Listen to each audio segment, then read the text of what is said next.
Theirs was a well-to-do household. At its head was the father, a skilled merchant. His 3 sons had easy childhoods, not least because their father was away on business too often to discipline them. Even as adults, the boys made no effort to work, living the high life on their father's coin. Years of wanton feasting left all 3 of them fat and round. The 3 pig brothers. That's what the others whispered about them, though the boys paid it no heed. Given the choice of rich pig or deprived human, they gladly chose the former. But when sudden illness took their father, things changed for the piggy trio. In his will, the merchant left all he had to his wife. What share went to the boys would be for their mother to decide. She chose to give them nothing, not to keep her late husband's wealth for herself, nor for the lack of love for her sons. Indeed, it was love that made her worry for their future. At this rate, they'd never amount to anything, drifting idly through life like kept livestock. So, though it pained her dearly, she drove them from her house. She shouted after them, calling them lazy pigs, but the tears in her eyes betrayed her true emotions. Yet the full brothers could not see their mother's tough love for what it was. They cursed her for a gold digger, convinced she acted out of greed. Unsure what else to do, the trio wandered the town square. There they saw a call for mercenaries. Too naive to know how hard the sellsword's life was, they decided to take the test on a lark. In a curious move, they fashioned masks painted to look like pigs, to wear to the test. Perhaps they hoped to grow famous as the 3 pig brothers, so tales of their feats might someday reach their mother's ears. Whether they hoped to spite the woman who called them pigs, or to assure their mother they'd become fine men, only they could say. Next, they split up to procure equipment. Sheltered though they were, they knew better than to turn up empty-handed. A few days later, the trio reconvened. The eldest had woven straw into a mockery of armour. The second carried a wood plank he called a shield. To think of marching into battle dressed in such scraps was beyond naive. They were truly fools.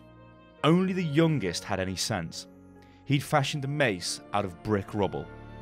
On the day of the test, the eldest donned their gear and entered the ring.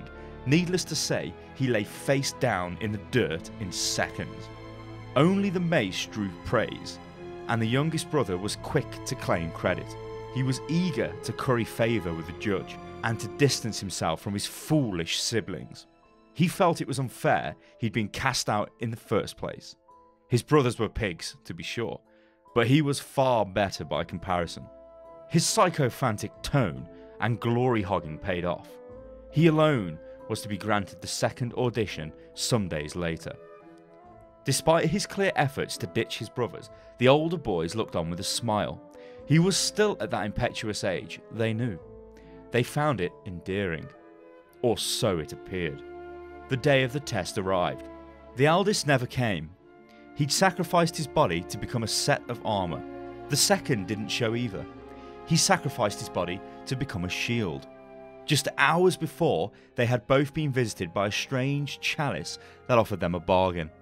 Pay the price, and any wish was theirs. Both brothers accepted, and so they were transformed. The newly minted armour and shield spoke to their brother. Use us to pass the test. If any of them were to find success, they knew it would be their youngest.